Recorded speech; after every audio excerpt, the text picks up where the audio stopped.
Hello, everyone, and welcome back to another Ask the Doctor session. I am Shamira Robinson with Grapevine Health. Grapevine Health is a health media company, and our mission is to deliver relatable, easy to understand health information that you can always trust. And one of the ways we do that is with our monthly Ask the Doctor sessions. We want to give you a chance to ask your questions to our experts in real time, right here, right now. But before we get started with questions, you'll notice a QR code on your screen. And if you use that QR code, use your phone to scan that QR code, it'll take you to a quick survey. Now, this survey asks you just a few questions, but it helps us to improve our health programming and make it even better moving forward. So please take a moment to complete that. And if you are a Fairfax County resident, you have an opportunity to get up to $40 for sharing your thoughts. So go ahead, take your time, make your way through our survey. And while you're doing that, I'll introduce our topic for today. I am personally excited because we're talking about nutrition today. And we've partnered with registered dietitian Alannah Gore to figure out how to eat healthy on a budget. I know we have a lot of questions surrounding that, so I will go ahead and turn it over to Alannah. Introduce yourself, tell us a little bit about you. Hello, everyone. My name is Alannah Gore. I am a registered dietitian nutritionist, and I hail to you from Durham, North Carolina. I am a Southerner at heart. I went to UNC Chapel Hill for undergrad, go Tar Heels, and I received my bachelor's of science in biology as well as my bachelor of arts in anthropology. And then I went to UNC once again, go Tar Heels, to get my master's in public health, nutrition, and dietetics.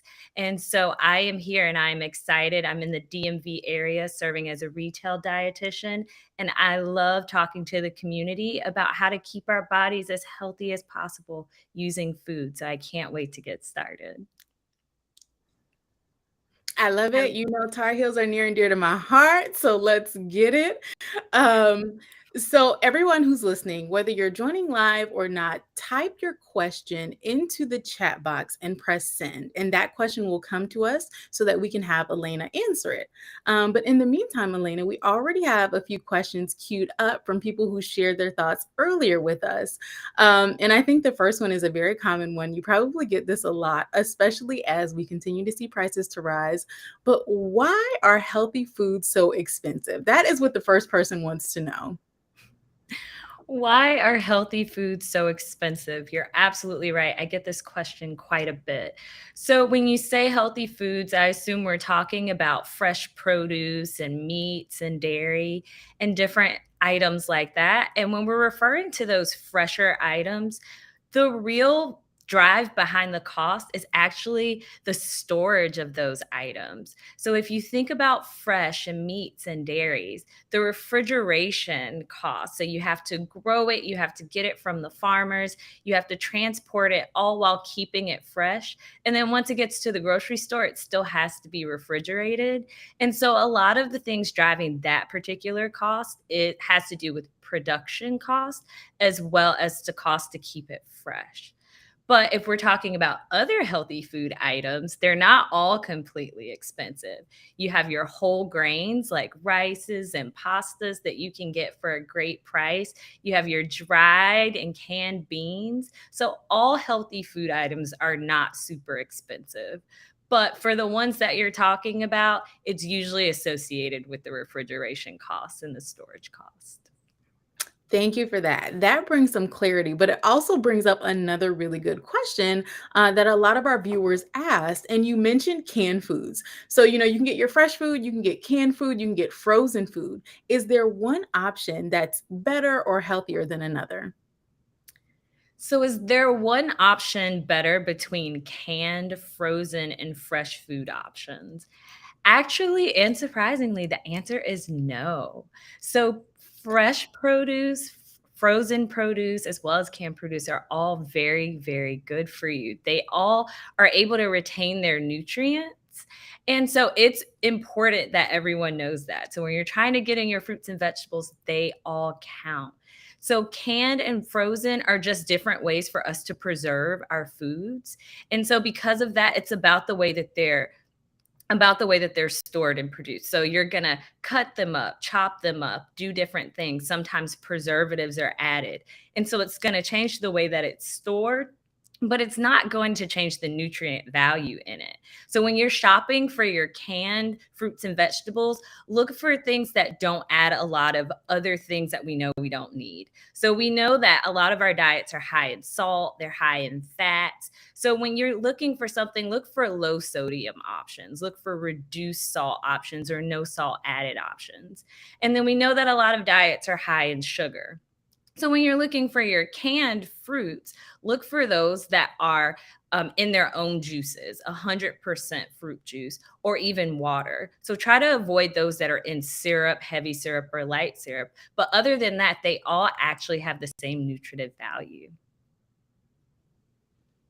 Okay. So what I am hearing you say is that whether you are getting canned, frozen, or fresh, all of those can contribute nutrients, but there are a couple things that you have to watch out for. So I heard you say if you're doing a canned item, let's say like canned green beans, we're thinking about sodium. So looking at that label, and I think we might get into that, but looking at that label to see what the sodium is and trying to find options that are lower in sodium, reduced sodium, or no salt added. And then things like fruit cups or something stored like that, looking for something that is either stored in water or its own juice, not the syrup, not the heavy syrup, not the light syrup. um, and then frozen, I think I heard you mention that if you are getting frozen foods, then try to get a frozen thing that doesn't have something added. So I think a good example of that is like, let's say frozen broccoli. So if you're in the Mhm. section, if you get the broccoli that's just broccoli that doesn't have the sauces and all the other things, that might be Absolutely. a good option, a good healthy option that might not be too expensive. Yes, absolutely. And when you're looking for things, you can always look for the food labels. Food labels are extremely important in understanding what nutrients are there. And so when you're looking for certain products, like I have a few products with me. So I have this canned item. It is canned black beans. Can you guys see that? Yes. So when I'm looking for these items, I'm going to look on this nutrition label. And I am super, super, let's see if I can work my camera. There we go. So when I'm looking here, I'm looking for all the added things in here and all the things that I can actually use. So these are canned black beans, and I want things that are going to be like high in fiber. That's what we're looking for. And I want things that are going to be low in sodium and low in saturated fat and definitely low in added sugar. So as you can see, these canned beans, which are a great source of protein, they fit that bill. So they have zero added sugar. They have lots of dietary fiber in here. They have low to no sodium, 0%, but there's 5 milligrams in there. And then they also have zero saturated fats. So that's very important when I'm looking for items that I can use and when I'm looking for canned items. So you can have them, they're just as fresh. They have the same amount of protein as dried beans, but it's definitely important that you're looking for that on these nutrition labels. Very, very important, but super fresh. Thank you for that, Elena. That is so helpful. And we have another question from someone in our audience that says, I have cut down big time on salt and even manufactured foods, but is there such a thing as too little salt or too much salt? So what do you think about that? I have definitely eaten food that has way too little salt in it. I will tell you that. And needed to Same. add a pinch or two. Okay, that is a thing. But if you're talking about a food product when you're looking at it, can it have too little sodium on the nutrition label? That is not really a thing. So, American diets, we have so much sodium in our diets because we use sodium as a preservative as well as for flavoring. So, a lot of packaged items are going to have plenty of sodium or a high amount of sodium. And to use this example again, when we're looking at something, and this is actually another item, these are really great. When we're looking for sodium, when we see it here, When we have it here, we're looking for this percentage, and I want to make sure you guys can see this. There we go. We're looking for this percent daily value over here. And that's really what's going to help us know if it's too little or too much. So we don't have something called too little right now because everything has sodium in it, but too much is definitely a thing here. So when I'm looking at this percentage, what number am I looking for is always the question. We see these nutrition labels, there's so much information on them. And so, what you're actually looking for is the percent to be 20% or more. That indicates that it has a high amount of that nutrient in there. If it is 5% or lower, that means that it has a low amount of that nutrient in here. So, if we use this example, which are my instant noodles, which I do eat, in fact, we have 850 milligrams, which has 37% sodium. So because that's over 20%, that's going to be an item that's high in sodium. But if I go back to my canned beans and we look here, and this had it had 5 milligrams, but it's actually 0% toward my total diet for that day, then that means this is low in sodium because it's 5% or lower. So I can still have canned beans. There's no such thing as something that has too little sodium in it, but too much, definitely. That was a great explanation. I think that really drove it home for everyone. So thank you for that.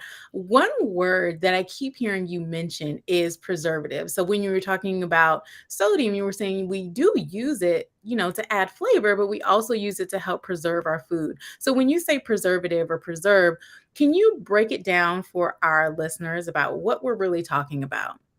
Absolutely. So when you have a food that comes from a garden or it comes from a farming area or even meat, fresh meat, in order to keep it fresh and in order to keep it so that it can be transported, we have to use different preserving methods.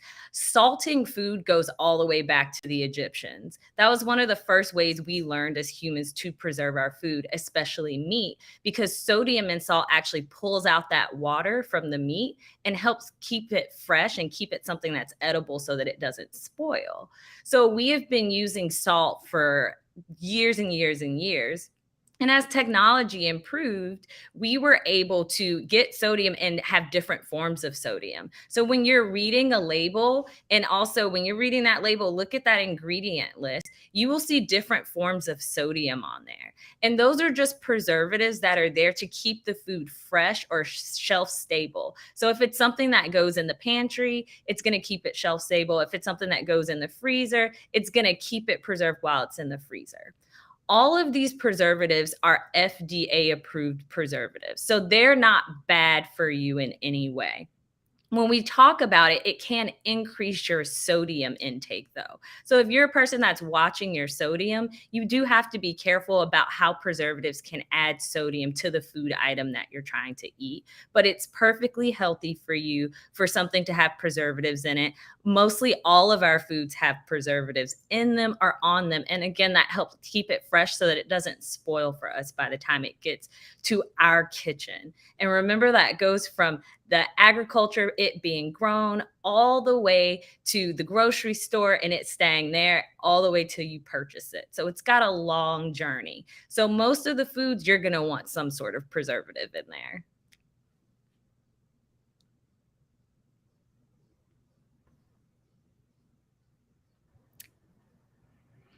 Great. Well, we are talking about terms now. So we're throwing out things that people frequently hear and they might not know exactly what it means.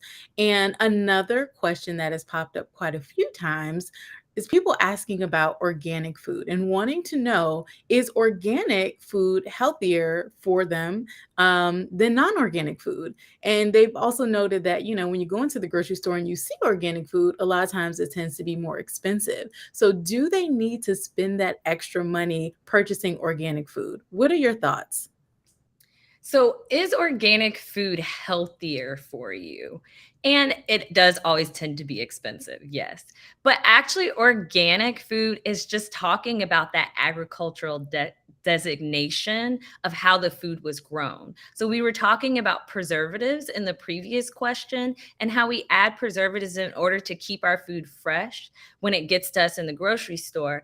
And organic items actually do still use some preservatives, but they must prove that they use a different set of practices in order to keep their items fresh. They have to use natural resources. And depending on the food item, then it has different qualifications or it has different criteria to make sure that it meets that organic certification. But organic actually simply means that it was grown a certain way, but it has nothing to do with nutritive value. It will still have the same amount or the same as conventional nutritive value. I think that is a good to know for a lot of us, as we're talking about nutrition and what all of these different terms mean. So there's another question that I really like that's come in from someone who is watching live, and they asked, "What do dates on meat really mean? I see that poultry is on sale for 99 cents a pound. If I get 10 pounds for my freezer, is that a bad idea?" That is not a bad idea. So, what do dates on meat really mean? And if you see poultry on sale and you get a lot for your freezer, is that a great idea? That's absolutely a great idea. Actually, buying meat in bulk is a great way to save money when we're talking about eating healthy on a budget. If you come across a bargain, buy it all up. You can split it when you get home. You can cut it into pieces. You can store it in the freezer. And actually, meat in the freezer in its raw form, especially poultry like chicken, can stay fresh for up to about a year. So, you definitely should buy meat in bulk and cut it up and put it into your freezer. And make sure that you follow best freezer practices just to help prevent frostbite on them, but you can do that with meat and you can also do that with produce. If you want to buy some produce and then you want to cut it up, chop it up, and freeze it yourself, just write the date on it and make sure you can keep it in your freezer for at least 1 to 2 months and use it whenever you want. For a smoothie, you can use it for a new recipe. You can freeze it cooked if you like, but you can't keep it as long. So if you buy that poultry and then you decide to cook it, you can probably only keep it in the freezer for about 3 to 4 months after that. So in order to keep it fresh. But also keep in mind that freezing is more about quality. So it's not going to be a safety issue. So when you freeze your foods, you are okay. You can pull it out 2 years later and it probably won't cause you any medical issues, but the quality of it probably won't be great. So we say about a year, up to a year for those raw poultries. And that's just to make sure you get what good quality, if I can talk, get good quality. You want the texture to be pretty similar to what you're used to. You want it to smell well. So make sure that you are putting those dates on it when you freeze it. So buy it in bulk, write the date on it, and you'll enjoy it in that freezer and you can enjoy it up to a year later. Those are helpful tips, Elena. I love the fact that you broke down that you can freeze it, whether you get it straight from the store and it's raw and you do what you need to do, cut it up and put it in the freezer, or even if you cook it and you have leftovers, you can also store that in the freezer. Even though it's for a shorter time, it still gives you another way to go about it.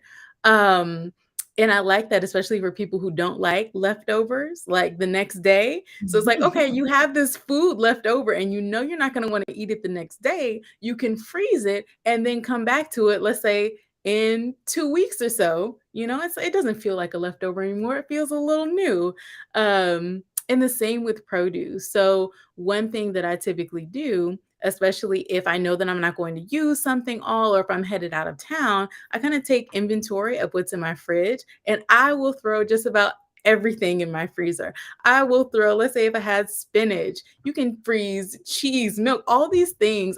Bread is another big one. I will throw all of that in the freezer and come back to it and use it again. Like Elena was saying, say you do have leafy greens, you put those in the freezer, it might not be good for a salad anymore, but you can always put it in a smoothie or in soup, things like that. Same thing with bread. So if you freeze it, it stays good. You don't have to worry about it going bad, but when you're ready to use it, you can always use it for toast or use it for croutons. So there's a lot of options that you can do with putting foods in the freezer and keeping them that way. Absolutely. That was great examples. Food is one of those things that we can use almost always. We just have to learn how to store it and how to use it before it spoils or goes bad. So freezing is a great option to make sure that we don't lose those foods that we love. So great example, Shamira. All right, it looks like we have a question live from the chat, and someone wants to know, are some foods a waste of money to get organic? Are some foods a waste of money to get organic? So again, that goes to the question of what you prefer. So they don't have different nutrient values. So the collards that you get fresh versus the collards that you get organic or conventional versus organic, they're going to have the same nutrients in them. And so how you cook them will determine if those nutrients stay in there. And so how they're grown will be the only difference. So if you care or if you have a preference for how they're grown, then you can definitely go out and buy organic. You know, you're going to spend a little bit more money for it. I personally would say that organic can be a waste of money if you're on a budget. So if you're on a budget and you're trying to buy something like collard greens, shout out to the South, make sure that you're definitely thinking about how your budget fits with those views that you have about organic versus conventional other grown vegetables. So that would be a personal choice. But it can be a waste of money if you're on a budget, or it can be the best investment that you've ever made because you care about how your food was grown. Got it. So just to like package all of that up, when you see organic, it is not about how much nutrition or a difference in nutrition value of that food. So if you have organic, something that's organic or something that's not organic, most of the times it has the same amount of nutrients there, but it's all about how it was grown and what was used on it as it was grown. Yes, absolutely. All right. So we will keep rolling along. This is a fun question, and I'm excited to hear your thoughts about it. But one of our listeners wants to know, can I still use packaged food even after the expiration date?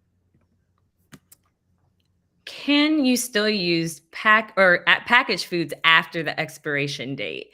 So I'm going to go for a hard yes here. So I love that question because those expiration dates can be really scary, especially if you've ever purchased a food item and when you got home you realized that it was already past the expiration date or it was going to expire in the next 2 to 3 days. So let's break that down just a little bit. So usually those dates you'll see a best if used by or best if used before. And that just says that the quality of the food we can guarantee, the manufacturer can guarantee that it's going to have the best quality until that day. So for example, if you have like a jar of something, like maybe some beets or some salsa or something like that, it's saying that it'll be nice, great salsa until that day. But after that day, they can't guarantee you that it's the best salsa that you've ever had or that it'll taste as fresh as it did before. Sometimes on an item, you'll see a sell by. So it won't say the best if used by, it'll say a sell by. And that is exactly what it sounds like. That's actually for the store. So that's so that the store manager knows, okay, when do I need to take this off of the shelf or put it on those serious discounts? You'll see those serious markdowns, especially on a lot of baked goods. And so that sell by is just to make sure that the price fits the quality because a grocery store's job is to guarantee that quality for you. And also, you may see use by. So there's sell by, best if used by, and then there's one that says used by. And just used by means that it's the last date that you can guarantee that this will definitely be fresh. So you definitely see that on baked goods. And I will always say this no matter what happens. When you have an item and you're not sure about the expiration date, please use the sniff test. Your nose is the best indicator of when you should or should not use something. If it smells off, if it smells a little sour, if it just does not smell right to you, then toss it because it probably isn't. Trust yourself. Again, And I know oh, we were talking a little bit earlier about some of these things, and you told me the best story about your mom. I want you to tell everyone that story about what your mom typically does or asks you when it comes to like picking up a package or something and it's past the expiration date. yes, so my mom loves to stock up her pantry just in case, an apocalypse happens. And so she will call me and she'll have an item and she'll say, Lena, can I still use this? It will have expired in like 2020 and it is 2022. And I have to tell her, Ma, you have to open it and then you have to smell it. And her response to me is always, but Elena, it's still got to be good because it still isn't open yet. I haven't even opened it. And so I love answering that question. I absolutely do because she's so funny. She makes me laugh every time. And this has been going on for at least 10 years. Just calling me like super expired. Just, can I still use it? Ma, open it, smell it. Absolutely. I am so with you on that because when I go home and look in those cabinets at my parents' house, I'm like, when is the last time you checked this or used this? I'm guilty of it too, though, so I won't act like it's just everybody else. I am guilty, especially like spices and seasonings. I am guilty of doing that too, which I think a good question just popped up. Hot sauce, does it expire? I love that. Hot sauce usually has a best if used by. So of course this is a spice and it has like a long shelf life, but they can't guarantee that it's going to taste the exact same as the first day. So when you see that date is usually a long way off.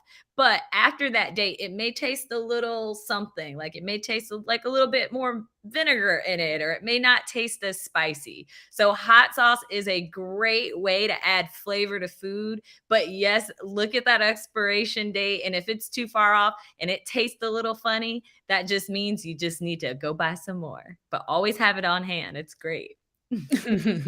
I'm with you. And I know you mentioned the sniff test, but I think, if you're on the fence, or do you have any other tips? Because COVID-19 is a real thing, and some people have lost that sense of smell, or it's not as strong as it used to be. So, for people in that situation, what would you recommend them do? So if you're having a few issues with the sniff test, like again, COVID is a real thing. So if you can't smell as well as you did before, there are always different ways to tell depending on the item. So a lot of liquids like a hot sauce, over time they may start to separate.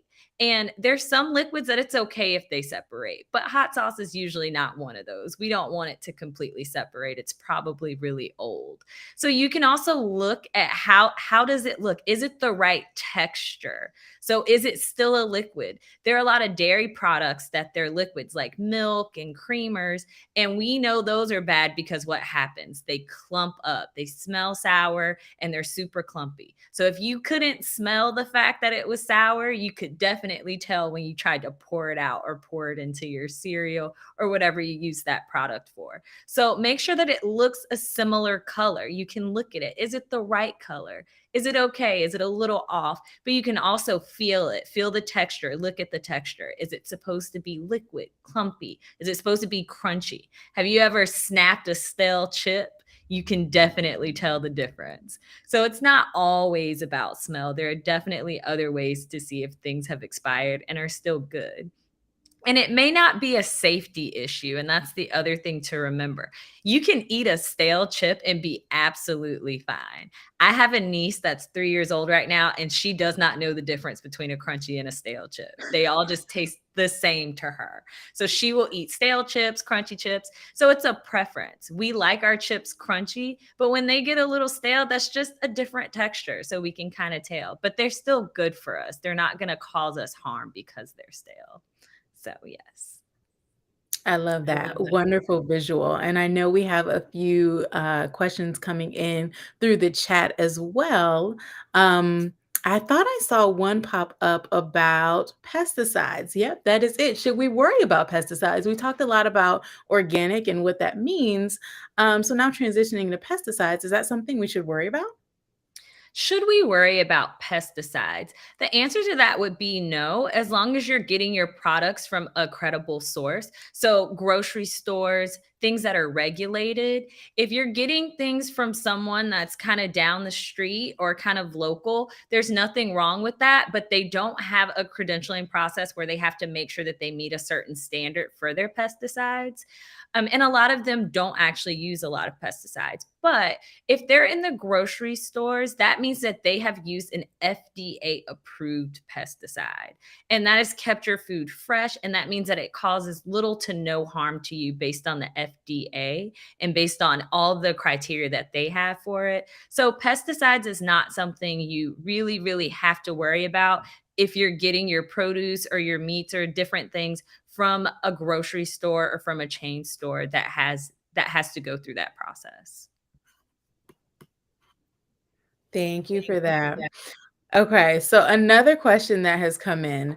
Um, And I am so curious to hear how you are going to break this down. But what I hear all the time when we're having conversations about nutrition or healthy eating is healthy food does not taste good. How can I make this taste good?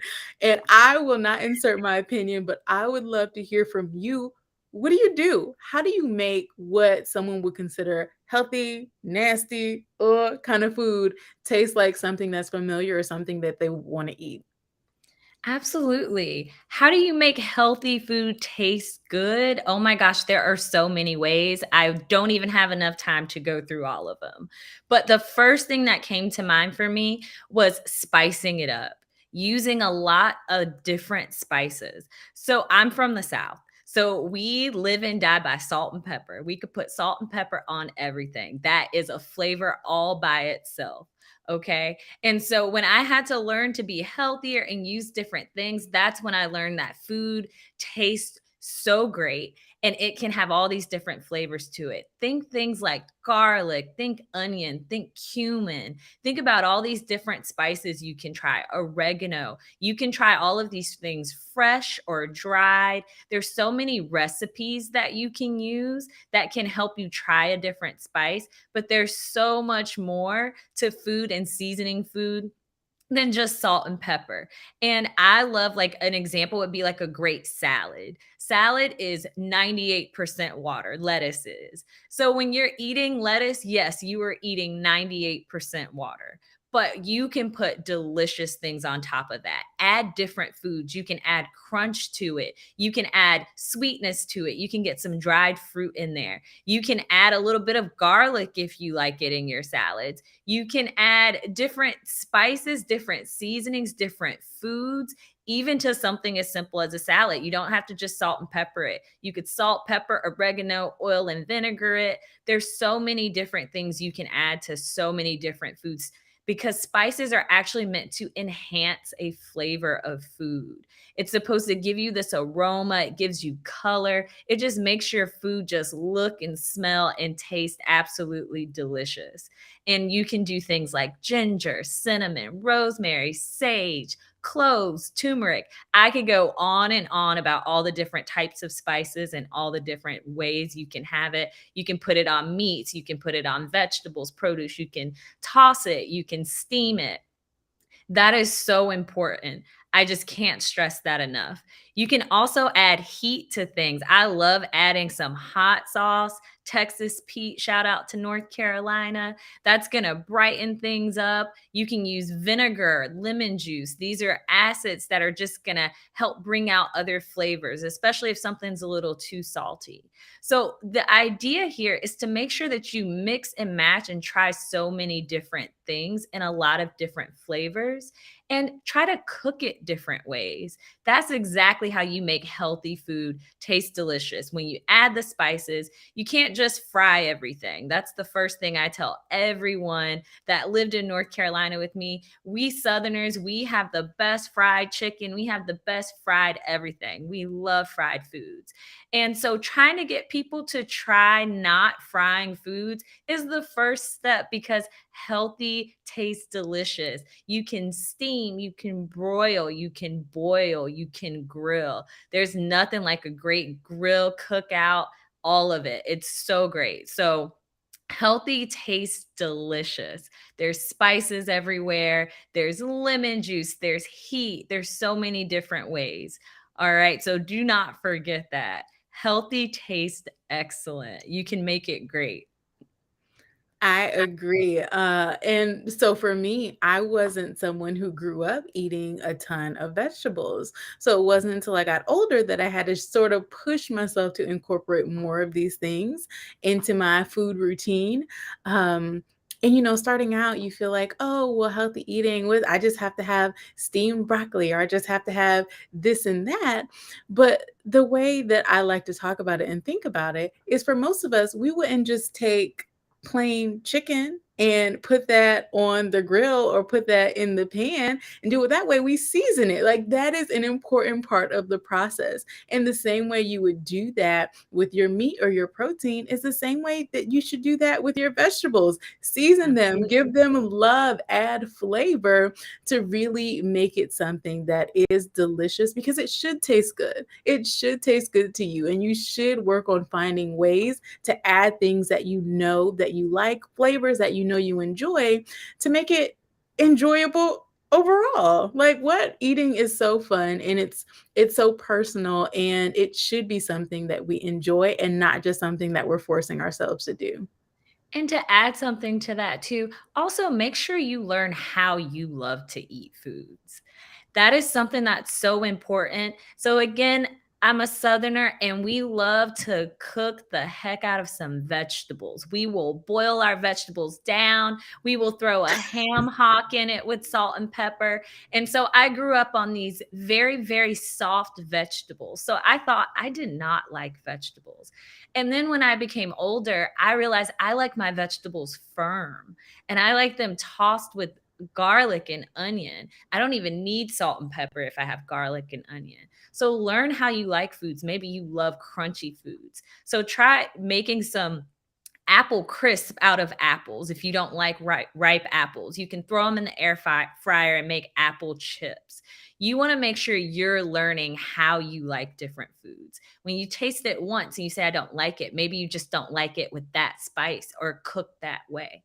So experiment, try recipes, shake it up. Aim for that variety. You want to make sure you're trying different things different ways, just to also make sure you know that you like it or don't like it. I think that is spot on, all about trial and error. So we're getting some good activity in the chat now that we're talking about spices, which I love. So one question that we have is my mother used to tell me to eat more turmeric to stop swelling. Is that true? Should you eat more turmeric to stop swelling? So, turmeric is a spice that has been used for centuries and centuries. It's extremely popular in Indian cuisine. And that is definitely a great question because it's known to have some excellent, excellent properties that we have found that are beneficial for different medical conditions and keeping us generically healthy. So as a dietitian, I definitely encourage you to try that spice, but it has been linked to some great health outcomes, but to definitively say that if you eat this, it will yield this, that is kind of a stretch and definitely beyond my scope as a dietitian, but it is a great spice and it has definitely been linked to some great health outcomes including lowering cholesterol, being great for those with high blood pressure, and studies have linked it to that. Absolutely. So you can't go wrong with using turmeric. But to say that it definitely will stop swelling and doing all of these things, that is for the medical professionals and or for the people who study these things and all of that. So use turmeric. It's a great spice. It makes things taste amazing, and it is definitely linked to health benefits. All right. So, what I am hearing about turmeric is that absolutely use it. It tastes delicious. There are some healthful properties to it. So, it may help you, but it definitely will not hurt. So, add all the turmeric that you would like. Absolutely. Add it in there. All right. And I see we have another comment about spices asking, are some spices medicinal? Are some spices medicinal?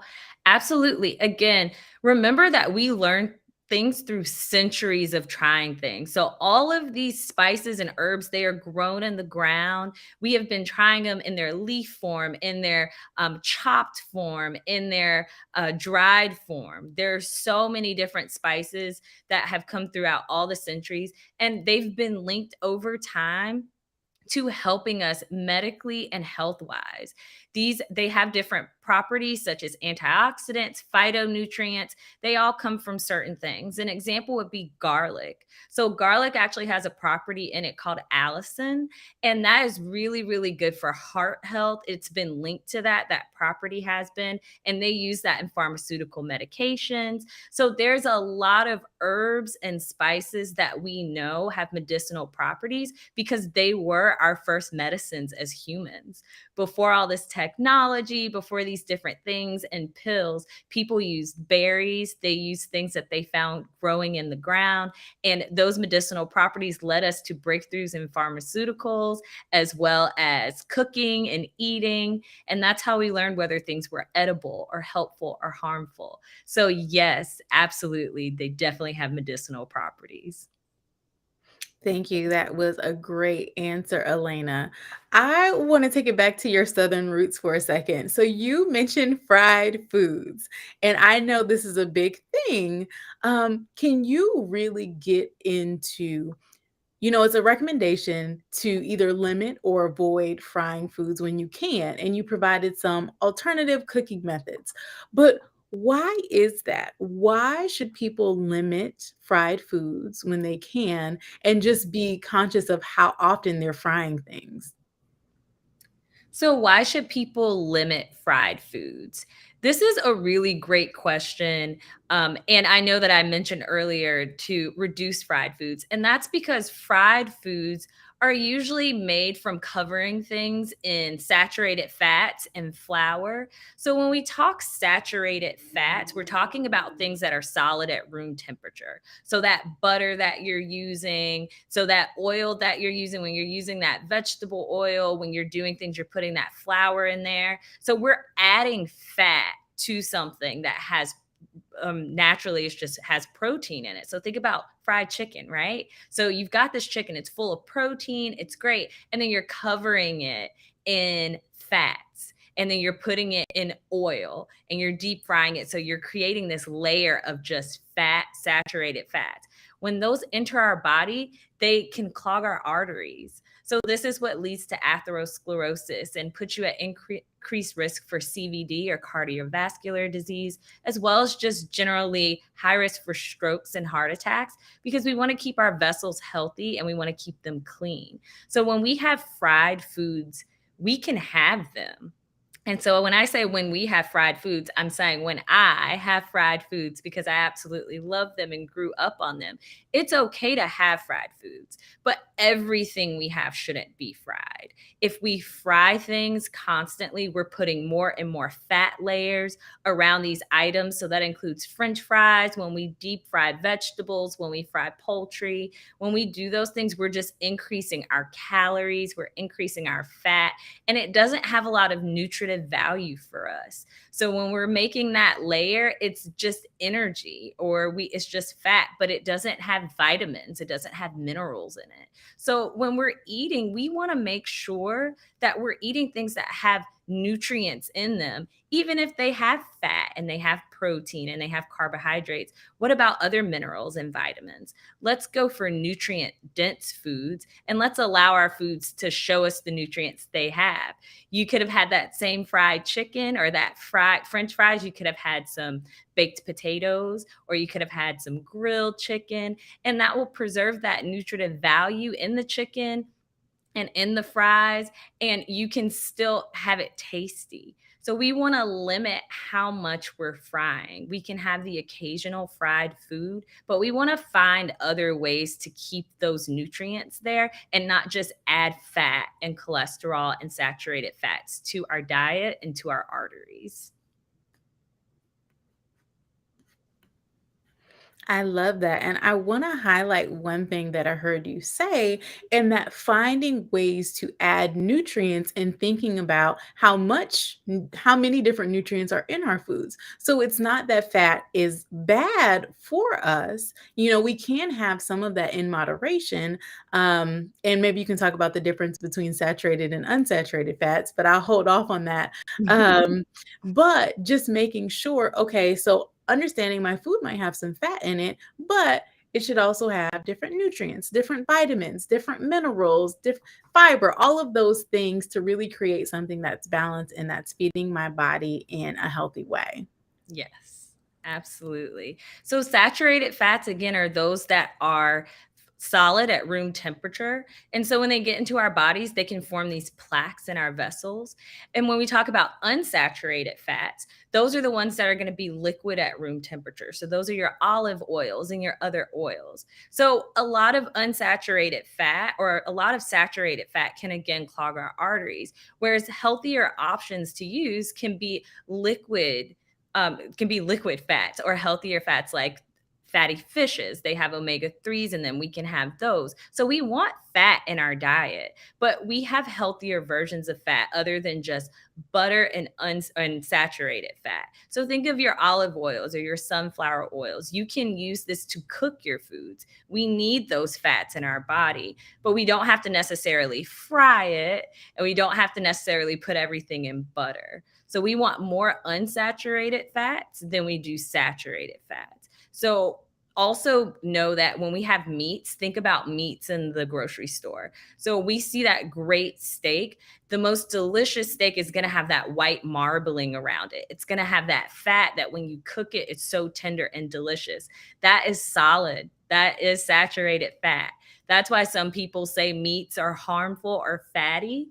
And that's just because they see that marbled fat there. But you can still have it. You just need it in moderation. You can have it a few times a month.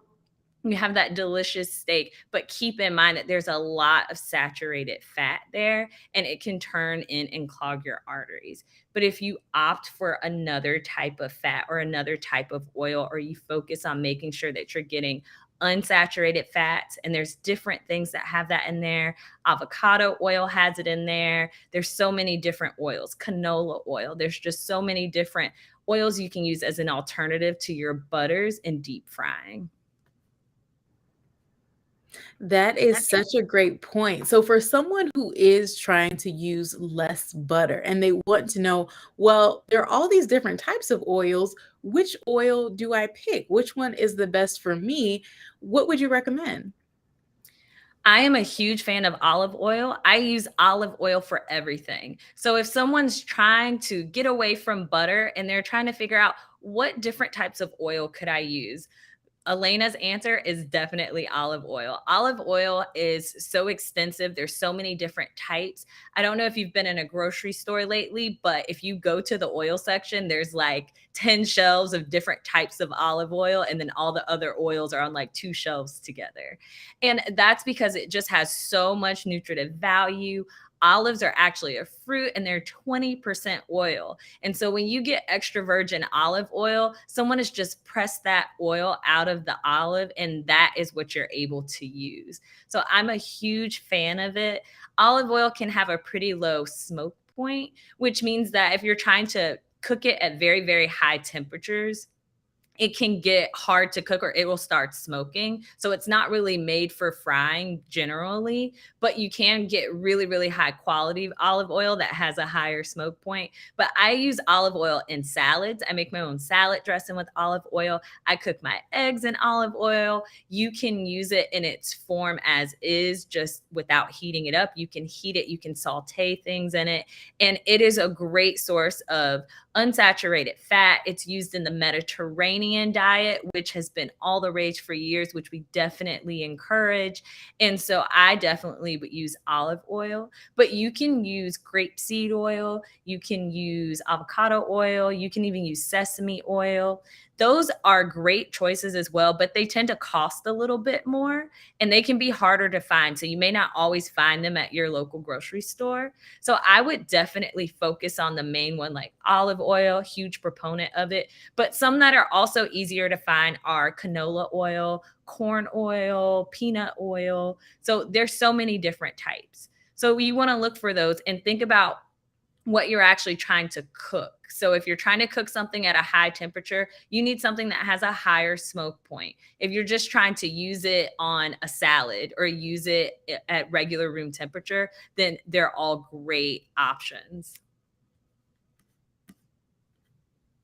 Thank you.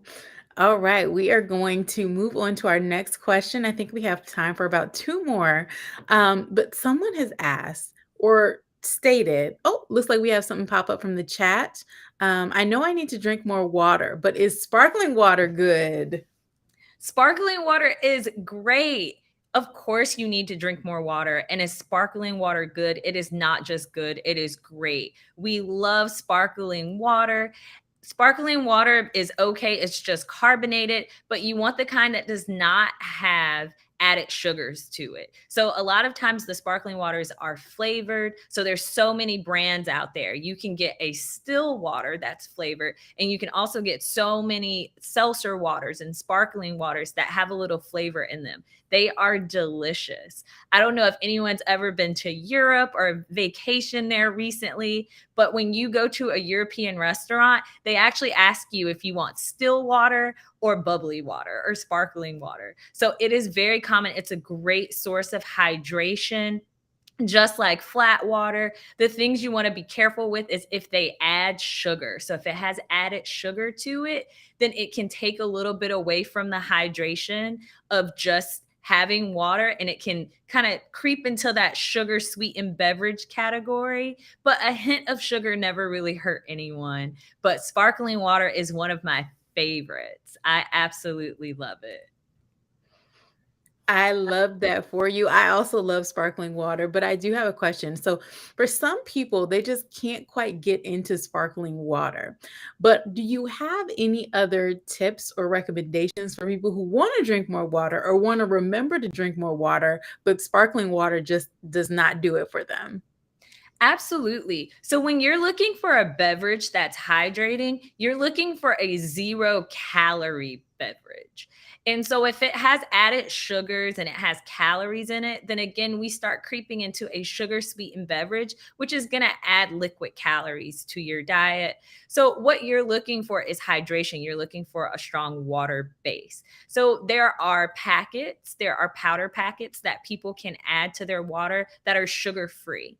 And so, by them being sugar free, they're relatively calorie free. These are great ways to spice up your water, give it a little flavor. Fruit infused water, it's so great. You can get one of those water bottles where you can just sit the fruit in there. You can put herbs in there. You can do cucumber, mint. You can do all your favorite fruits, and you can infuse your water with infuse your water with fruit. It's absolutely delicious. Water does not have to be boring. A lot of teas are great. And if they don't have caffeine in them, they can have added benefits like antioxidants. The issue with teas sometimes is sugar. So if you're having sweet tea, that's not the same as like a green tea or a hot tea. So if you're having like a bag tea, and you place it in hot water or you drink it cool, but you don't add sugar to it, that can be very hydrating. So you can do so many great things with water. But the key point is to make sure you're not adding calories to it. So you don't want to add a lot of sugar. You don't want to add a lot of things that can give you those calories. Oh, wonderful. So many good questions coming in. I'm gonna push it and see if I can squeeze a couple of more in here for you. But someone has asked, animal protein used to be the star on the plate with everything else as a supporting character. what is the strategy now with the emphasis on plant-based diets? So I am going to toss that to you. So for people who maybe grow up or are used to like meat and potatoes kind of meal, now that there's more talk about plant-based diets, maybe you can tell us, first of all, what that means. So when someone says plant-based eating or plant-based diet, what does that actually mean? And then how do you make the shift if that's something you're not used to on a budget? So, what is the strategy surrounding things that are plant based, and how do you eat that way on a budget? This is an excellent question. The term plant based is really kind of vague. And basically, it refers to trying to shift the focus of a meal to plants rather than where it currently is. And if you guess where it currently is and you guessed meat, you would be absolutely right. So, think about the question now like, what are you having for dinner? Someone will say, what are you going to cook? They say fish, they say chicken, they say steak, they say beef. Whatever they say, it's always meat focused. When we say a plant-based diet, we're trying to shift that. What's for dinner? What it can be bean tacos, it can be a I love a great black bean and sweet potato salad, something like that. So how do we shift to including more plants in our diet is the whole focus of the plant-based movement.